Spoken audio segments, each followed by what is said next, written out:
얼마 전 디스커버리 서바이벌 채널에서 군인 출신의 두 남성이 이 생존 경쟁을 펼치는 이 프로그램을 보았습니다. 한 명은 영국 육군 출신인 에드라는 사람이었고, 다른 한 명은 우리나라 해군 특수전전단 그리고 미국 네이비실 출신인 이 이근 대위가 출연하였습니다. 특별히 이근 대위는 요즘 유튜브를 통해 많은 사람들에게 알려진 사람이라 특별히 그를 응원하는 마음으로 프로그램을 시청하였습니다. 그들의 경쟁은 거대한 모래 언덕으로 뒤덮인 계곡에서 시작됩니다. 그 메마른 땅에서 그들을 기다리고 있는 것은 앙상한 동물의 뼈가 전부였습니다. 그간의 그 군 생활을 통해 육체적 또 정신적으로 이 최상위의 능력을 가지고 있는 그들의 입에서도 이 고함과 거친 말이 서슴없이 나올 정도였으니 이 메마른 계곡의 상황이 결코 녹록치 않았음을 알 수가 있습니다. 오늘 본문에도 이근 대위와 에드같이 이 메마른 계곡보다 오히려 더 황량한 이 광야에 놓인 한 사람이 등장합니다. 바로 예수님이십니다. 광야로 이동하시기 전에 예수님께서는 이 앞선 마태복음 3장의 내용을 통해 알 수 있듯이 이 세례 요한으로부터 세례를 받으셨습니다. 또 세례를 받는 순간 하늘이 열리며 이 성령 하나님께서 성자 예수님의 머리 위에 임하셨고, 또 성부 하나님의 이는 내 사랑하는 아들이요 내 기뻐하는 자라는 음성까지 선포되므로 이 공생의 사역을 진행하기 위한 모든 준비를 마치셨습니다. 이 놀라운 사건은 곧 도래할 하나님의 나라, 이 천국으로 자기 백성을 이끄실 주체, 또 이 세상을 통치할 하나님의 주권이 그 아들이신 예수님께 있음을 드러내는 순간이었습니다. 이렇게 성부 하나님의 선언과 성령 하나님의 임재함 속에 그 공생의 사역의 준비를 마치신 메시아 예수님의 첫 발걸음은 이 아이러니하게도 말씀드린 대로 이 광야였습니다.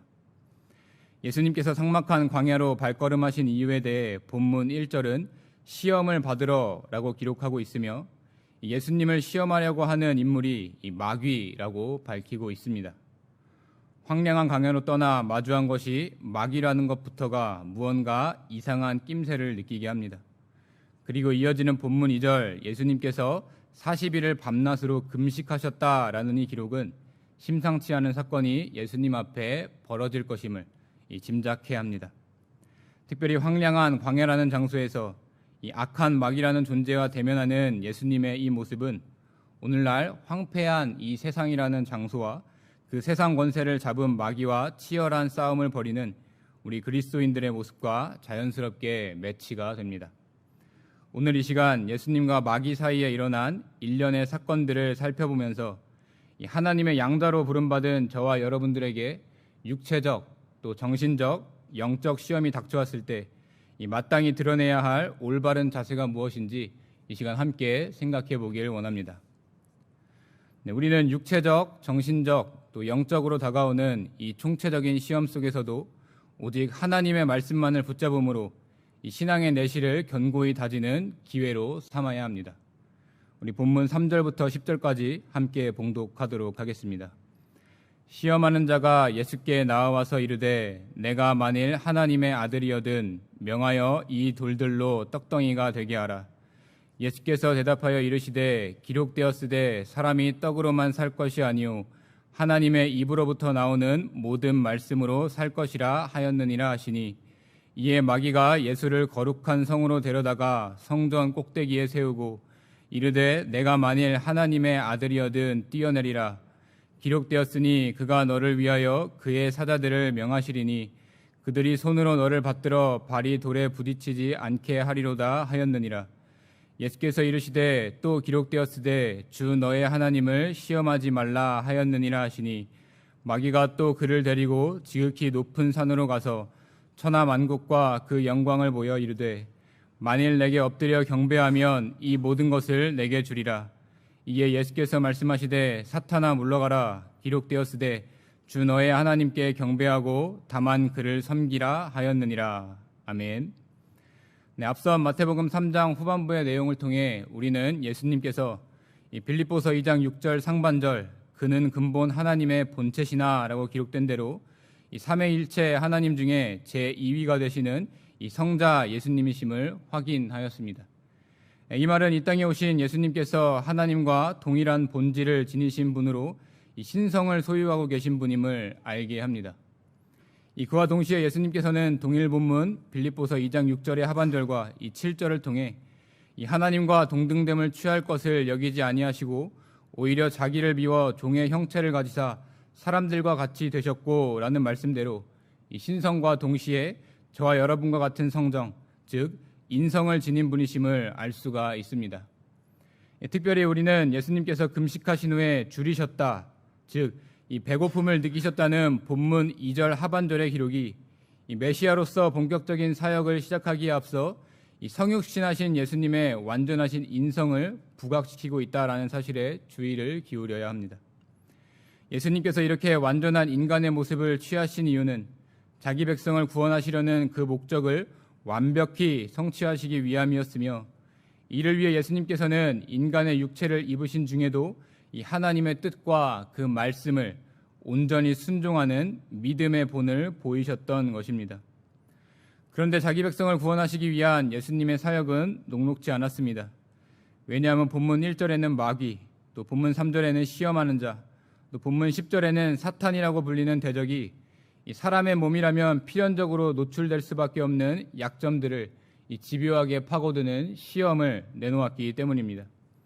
그 시험은 총 3가지로 나열됩니다. 마귀, 즉 시험하는 자가 첫 번째로 내놓은 시험은 이 본문 3절에 기록된 대로 내가 만일 하나님의 아들이여든 명하여 이 돌들로 떡덩이가 되게 하라는 것으로 육체와 관련된 시험입니다. 현재 40일을 밤낮으로 금식하여 끔찍이도 배가 고픈 상태에 있으신 예수님, 이 스스로 능력을 발하셔서 지금 겪고 있는 어려움을 해결해 보라라는 그런 권면입니다. 특별히 하나님의 아들이라고 언급한 것은 가장 높은 지위에 있는 예수님이 이 굶주림을 참고 견디는 것은 그 품위에 어울리지 않을 뿐더러 이 불필요한 일이니 자신의 권면을 따라도 이 하등의 문제가 없다고 인식시키기 위한 마귀의 교묘한 미혹이었습니다. 나아가 예수님께서 인성의 요구로 인해 하나님 아버지의 뜻을 순종치 않고 이 신성을 남용하는 이 일을 통해 이제 막 시작된 메시아 사역에 흠집을 내고 또 나아가 중지시키려고 하는 아주 철저한 악의를 담은 말이었던 것입니다. 이렇게 본래 목적을 따르지 않는 정당치 않은 방법으로 육신이 고통당하는 문제를 해결하도록 유혹하는 그 시험은 이 마귀의 정체가 하나님께서 세우신 그 계획과 그 질서를 무너뜨리려는 존재다라는 사실을 더욱 분명하게 합니다. 그리고 아주 간단한 속삭임이라고 할지라도 하나님의 뜻을 거스르는 그 행동에 미칠 파급 효과는 우리가 구약의 창세기 3장에 등장하는 이 첫사람 아담과 그의 아내 하와의 이야기를 통해 너무나 잘 알고 있는 사실입니다. 그러나 예수님께서는 마귀의 그 첫 번째 시험, 이면에 뱀처럼 꿈틀거리는 그 악한 의도가 담긴 요구를 이 본문 4절 기록되었으되라는 말로 단박에 거절하십니다. 여기서 기록은 하나님께서 하신 그 말씀을 말합니다.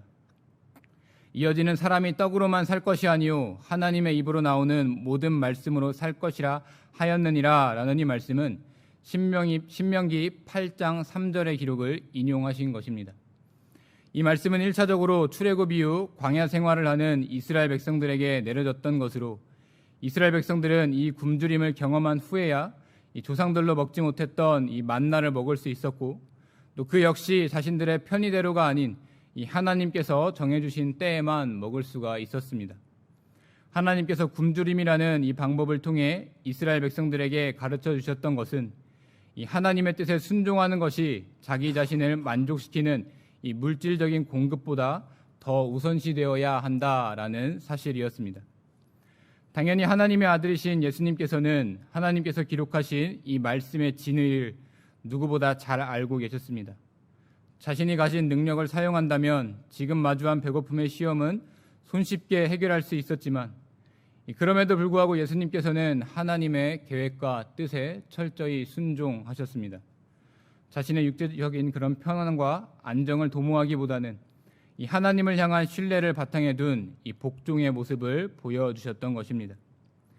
이렇게 육체적으로 찾아온 시험을 하나님의 말씀으로 능히 이겨낸 예수님을 유혹하는 것이 쉽지 않은 일이다라는 사실을 알게 된 마귀는 첫 시험 때와는 달리 새로운 환경을 조성합니다. 이 본문 5절에 기록된 대로 예수를 거룩한 성으로 데려다가 성전 꼭대기에 세운 것입니다. 여기서 거룩한 성은 병행 구절인 누가복음 4장의 기록을 통해 예루살렘이라는 사실을 알 수가 있습니다. 성전 꼭대기의 위치가 정확히는 알 수는 없지만 역사가들은 이를 아래쪽에 황량하고 깊은 골짜기가 위치한 이 성전 남쪽일 것이라고 추측합니다. 이 선체로 밑을 바라보는 것만으로 다리가 후들거리는 높은 위치에 선 예수님께 이 마귀는 본문 6절에 기록된 대로 내가 하나님의 아들이여든 뛰어내리라 라고 말합니다. 역시 예수님께서 그 신성을 남용하도록 하기 위한 요구를 하는 것입니다. 그런데 이번에 마귀는 거기에 대해서 기록되었으되 라고 말하며 예수님께서 앞서 하신 행동을 따라 자신의 제안에 대한 근거로 시편 91편 11절에서 12절 그가 너를 위하여 그의 사자들을 명하시리니 그들이 손으로 너를 받들어 발이 돌에 부딪히지 않게 하리로다 라는 말씀까지 인용하며 예수님께서 하나님의 뜻을 거스를 수만 있다면 자신은 무엇이든지 하겠다라는 그 철저한 모습까지 보여주고 있습니다. 예루살렘 성의 가장 높은 곳에서 뛰어내리라는 마귀의 이 시험은 당시 유대인들의 정치 또 종교 문화의 중심부이며 또 하나님의 주권적인 통치가 이루어지고 있는 현장, 또 무엇보다 하나님께서 친히 임재하고 계시는 그 장소에서 뛰어내리게 되면 많은 사람들로부터 갈채를 받고 또 자신이 메시아임을 스스로 증거하고 이 명예를 얻게 된다라는 유혹이었습니다. 동시에 하나님께서 너를 어떤 위험에서도 보호해 주실 것이 분명하기 때문에 이 성전 꼭대기에서 뛰어내려도 괜찮다라는 마음을 심어 이 육신의 고통으로 인해 자칫 연약해질 수 있는 그 정신에 정말 하나님이 나를 보호해 주실까 하는 그 의심, 또 나아가 하나님의 능력을 신뢰하지 못하는 불신을 더하기 위한 방법임을 알 수가 있습니다. 이 역시 최초의 인류였던 아담과 하와가 뱀의 유혹에 넘어가기 직전의 모습과 이 오버랩되는 장면입니다. 이는 마귀라는 존재가 인간의 가장 취약한 약점이 이 육체와 정신을 흔드는 것임을 아주 오래전부터 알고 있었음을 보여줍니다. 하지만 예수님께서는 이어지는 본문 7절 기록되었으되 주 너의 하나님을 시험하지 말라라고 말씀하십니다. 이는 신명기 6장 16절을 인용하신 것으로 인간으로서 가질 수밖에 없는 정신적인 연약으로 인해 하나님의 뜻을 거스르고 또 그 결과 하나님께서 어쩔 수 없이 아들의 생명을 구하기 위해 행동해야 하는 상황은 결코 일어날 수 없는 일임을 강조하신 말씀입니다. 믿음이라는 그럴싸한 명분을 내놓지만 하나님을 자기 뜻대로 움직이도록 강요하고 또 마치 하나님께서 자기 아들을 섬기도록 하기 위해 행동하는 분인 것처럼 오해하게 만드는 것이 이 정신적인 시험을 제시한 마귀의 목적임을 예수님께서는 이미 꿰뚫어 보고 계셨던 것입니다. 지금까지 육체적 정신적인 시험을 통해 이렇게 하나님의 뜻과 계획을 따르는 예수님의 순종하심을 방해하기 위한 마귀의 시험은 수포로 돌아가게 되었습니다. 하지만 마귀는 주눅들지 않고 이 예수님을 기필코 넘어뜨리기 위한 이 세 번째 시험을 가지고 왔습니다. 이는 영적 종교적인 시험이었습니다. 그 시험의 장소는 본문 8절에 기록된 대로 지극히 높은 산이었습니다. 그 높은 산에서 예수님께서 보신 것은 천하 만국과 그 영광이었습니다. 이는 하나님의 통치권이 미치는 모든 영역들을 말합니다.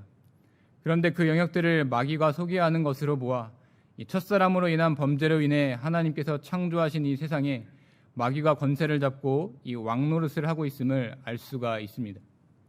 이 세 번째 시험에서 독특한 점은 앞선 두 번의 시험을 제시하기 전에 내가 하나님의 아들이여든 이라는 말이 없다라는 사실입니다.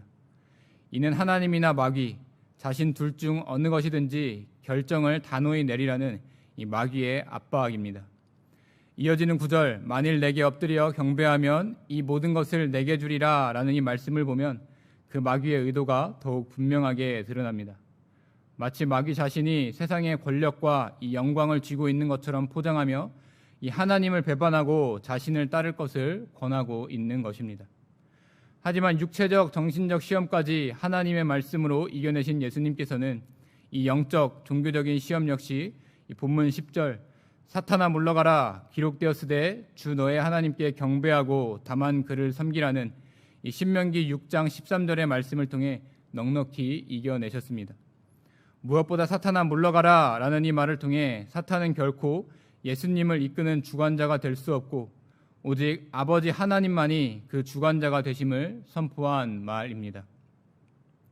네, 성도 여러분, 요즘 주변을 둘러보면 뚝딱뚝딱하며 여기저기 공사를 하는 모습이 눈에 자주 들어옵니다. 처음에는 이렇게 코로나19 바이러스 사태가 장기화되어 가고 있는데 왜 굳이 기존의 시설들을 버리고 이 새 단장을 하기 위해 낭비하는지 개인적으로 의아해했었습니다. 지금 유지하는 것도 힘든데 괜히 쓸데없는 일이 아닌가라는 생각이 들었기 때문입니다. 그런데 어느 날 지금 당장 보기에는 소비적인 것처럼 또 아무짝에도 쓸모없는 것처럼 보이지만 곧 지금 우리가 겪고 있는 코로나라는 이 시험을 통과하고 나면 이것이 한 걸음 더 도약하기 위한 발판으로 또 우리의 내실을 다지는 그 일이 아닐까라는 이 생각의 전환을 하게 되었습니다. 그동안 바쁘게 돌아가는 일상으로 인해 내실을 다지기보다는 당장 발등에 떨어진 불, 또 급한 일을 해결하기 위해 속을 다지는 일보다 겉으로 드러난 일들만을 처리하며 소진할 뿐이었는데 이 코로나19라는 시험으로 인해 모든 것이 잠깐 멈춘 상황에서 당장은 손해가 막심하지만 마련된 이 기회를 통해 새로운 방향을 모색하고 더 나은 내일을 준비하고 있다라는 생각이 들게 된 것입니다. 네, 이런 모습이 우리들의 신앙생활 속에서도 나타나야 하지 않겠습니까? 이 외부로부터 온 시험으로 인해 총체적인 신앙의 어려움을 겪는 상황, 나는 물론 다른 사람들까지 물리적으로 교회와 거리를 두게 되고 이 성도들끼리도 거리를 두게 되다 보니 자연스럽게 하나님과의 거리까지 멀어지는 이 상황을 맞이하고 있는 것입니다. 하지만 나 자신을 그런 시험에 쉽사리 빠지도록 내버려 두어서는 안 됩니다. 우리는 말씀을 통해 이 예수님께서 40일 밤낮을 줄이신 상태에서 이 황량한 광야 가운데서 이 시험을 모두 통과하신 모습을 살펴보았습니다. 그에 비하면 우리가 겪는 지금 이 시험은 이 푸른 초장에 비한다 해도 과언이 아니지 않겠습니까? 이 물질적인 거리는 멀지만 아예 단절되지 않고 이 하나님의 말씀이 선포되는 이 예배 현장에 들어와 있고 또 하나님께 구별하여 드리는 귀한 예물을 드릴 수가 있고 또 하나님 안에서 나누는 성도 간의 교제를 이 온라인이라는 수단을 통해 함께 누리고 있는 현실은 저와 여러분이 시험 가운데서도 여전히 하나님의 보호와 그 축복 아래 있다는 사실을 명백하게 느끼게 됩니다. 특별히 우리는 이런 상황을 통해 마귀를 통해 예수님 앞에 펼쳐진 이 세 가지 시험의 내용, 이 육체적, 정신적, 이 영적인 시험은 비단 하나님의 독생자 예수님에게만 일어나는 사건이 아니라 아버지 하나님의 양자로 살아가는 우리들의 인생 가운데 끊임없이 닥쳐오는 시험임을 알게 됩니다. 광야와 같이 황량한 세상 안에서 살아가는 우리들로서는 감당하기 힘든 시험이라는 사실은 변함이 없습니다.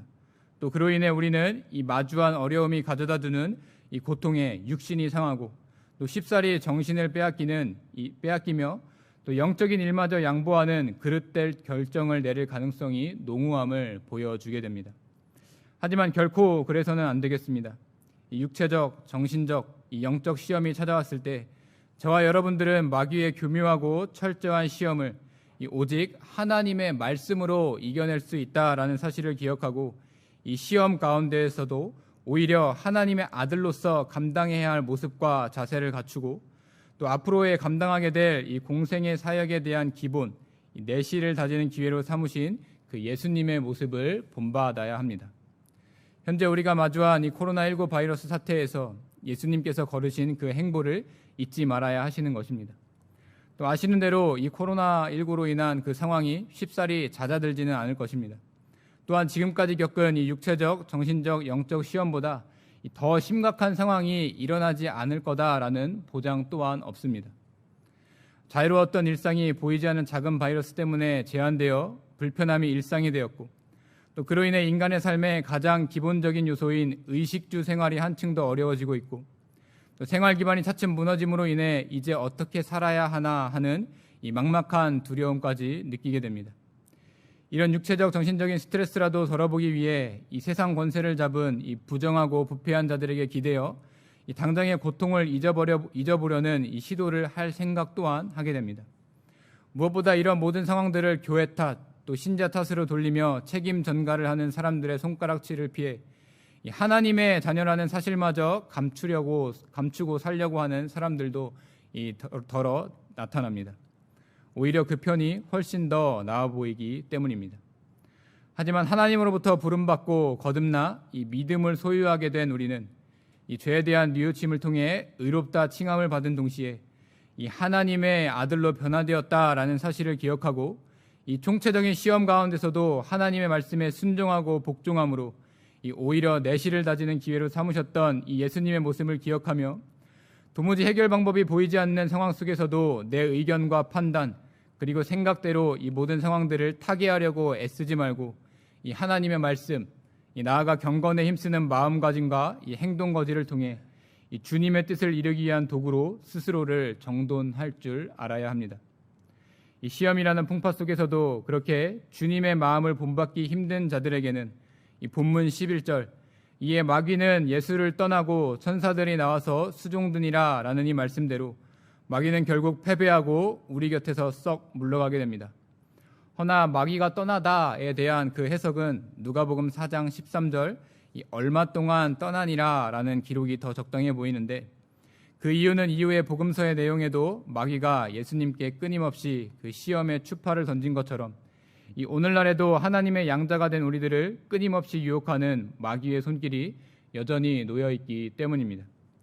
하지만 그런 상황 속에서도 끝까지 하나님의 말씀으로 자신을 채우고 또 그 말씀에 붙잡혀 사는 사람들에게는 이 줄이시고 시험당하신 예수님께 천사를 보내심으로 수종을 들게 하신 이 하나님의 은혜가 동일하게 나타나 이 성령을 통해 줄이고 상한 우리의 육신과 정신은 물론 이 영적 유익까지 채워주신다라는 사실에 우리는 넉넉한 위로를 받게 됩니다.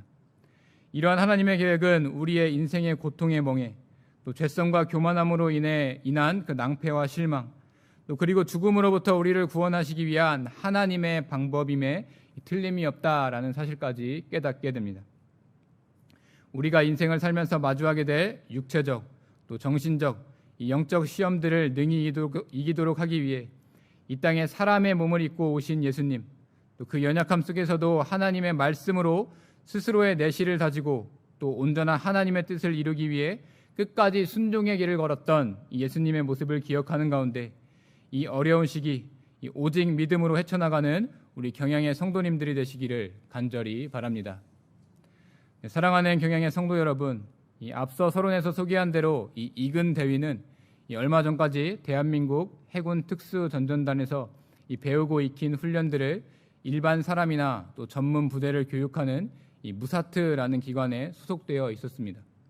그런 그가 큰 인기를 끌게 된 것은 이 유튜브를 통해 많은 화제를 모았던 이 가짜 사나이라는 프로그램에서 이 교육대장으로 출연하게 되면서부터입니다. 특별히 이근대위가 훈련 중에 한 말, 너 인성에 문제 있어 라는 이 발언은 지금까지도 많은 사람들에게 사용되고 있는데 그가 이 발언을 하게 된 이유는 육체적, 정신적으로 극심한 스트레스가 부여되는 이 훈련의 상황 가운데 이 넋이 나가버리고 또 제멋대로 행동한 그 훈련생을 깨우치기 위함이었습니다. 자칫 정신을 놓았다가는 심하게 다치거나 다른 이들에게 피해를 줄 수 있는 상황 속에서 꼭 필요한 액션을 취한 것이다 라고 생각이 됩니다. 너 인성에 문제 있어 라는 이 한마디를 통해 긴장감을 갖게 되고 또 다시 진지한 태도와 올바른 자세로 훈련에 임하는 이 훈련생의 모습을 보면서 현재 육체적, 정신적, 영적 시험에 직면하여 자신이 하나님의 양자라는 사실을 잊고 또 여긴 어디이고 또 나는 누구인지도 모른 채 이 세상에 휩쓸려 살다가 결국 상처를 입을 우리들에게도 이 따끔하게 지은 죄와 잘못을 지적하심으로 정신을 차리게 하시는 이 하나님의 말씀이 꼭 필요하다라는 생각을 하게 만듭니다. 그리고 기억해야 할 것은 이 교육대장 이근대위가 이 표면적으로는 거친 말과 행동으로 교육생들을 몰아세우며 이 강도 높은 훈련을 계속하여 제시하지만 이 동시에 그들의 안전과 목표 달성을 위해 도움을 주는 존재다라는 사실입니다. 이 하나님께서도 역시 그런 모습을 보여주십니다. 이 그리스도인들이 마주하는 그 시험은 액면상으로 본다면 그저 가혹할 뿐이지만 이 그런 상황에 함께 하시는 성령 하나님의 동행하심은 자기 백성에 대한 하나님의 도우심을 충만하게 느끼도록 합니다. 그 근거가 본문 1절에 기록되어 있습니다. 하나님께서는 예수님께 이 성령에 이끌려 광야로 가도록 하셨습니다. 이 사실 광야, 이 물이 없이 메마른 이 장소는 이 마태복음 12장 43절의 기록을 통해 이 귀신도 쉴 곳을 찾지 못하는 장소, 이 마귀도 꺼리는 장소임을 알 수가 있습니다. 그럼에도 불구하고 예수님을 시험하는 마귀가 광야에 있었던 것은 이 시험이라는 기묘한 그 임무를 부여받았기 때문임을 알 수가 있습니다. 보다 명확하게 얘기해서 예수님께서 받으셨던 그 시험조차도 하나님의 방법과 계획 안에 있는 것이었고, 또 이를 통해 하나님께서는 이제 공생의 사역을 시작할 예수님 스스로 그 내실을 다지도록 하기 위한 이 최종 훈련 과정으로 제시하셨던 것입니다. 무엇보다 당신의 사랑하는 자를 이 시험이라는 수단을 통해 성장시키시는 이 하나님의 계획은 여전히 동일합니다. 또 때로는 그 시험이 삶의 전 부분을 점층적으로 위협해 오는 것처럼 느껴지기도 하지만, 하나님께서는 그 모든 상황들을 통해 하나님의 말씀의 능력으로 스스로 우리 스스로 체험하도록 또 엄하게 단련시켜주고 계신 것입니다. 그리고 그 마지막에는 최종적인 승리와 이 하늘과 땅에 넘치는 복이 놓여 있습니다. 네, 그렇다면 지금 여러분들의 삶을 조여오는 가장 큰 시험은 무엇입니까? 또 그리고 그 시험을 극복하기 위해 여러분들은 무엇을 하고 계십니까? 또 누구에게 도움을 요청하고 계십니까? 이 분명한 사실은 사람의 힘으로는 결코 그 육체적, 정신적, 영적으로 찾아오는 시험들을 또 이겨낼 수도 견뎌낼 수도 없다라는 사실입니다. 이 광야에서의 마귀의 시험을 오직 하나님의 말씀으로 이겨내시고, 또 그 말씀으로 앞으로의 공생의 사역을 감당하기 위한 내실을 다지신 이 완전한 하나님이시자 완전한 인간이신 이 예수님의 모습을 기억하는 가운데, 이 시험이 닥쳐올 때일수록 예수님께 나아가기 힘쓰고, 또 시험이 닥쳐올 때일수록 예수님의 마음을 본받기 힘쓰므로 결국 하나님께서 베풀어 주시는 이 각양의 은혜와 복들을 살아가는 동안 충만히 누리며 살아가는 우리 경양의 성도님들이 되시기를 이 시간 간절히 바랍니다.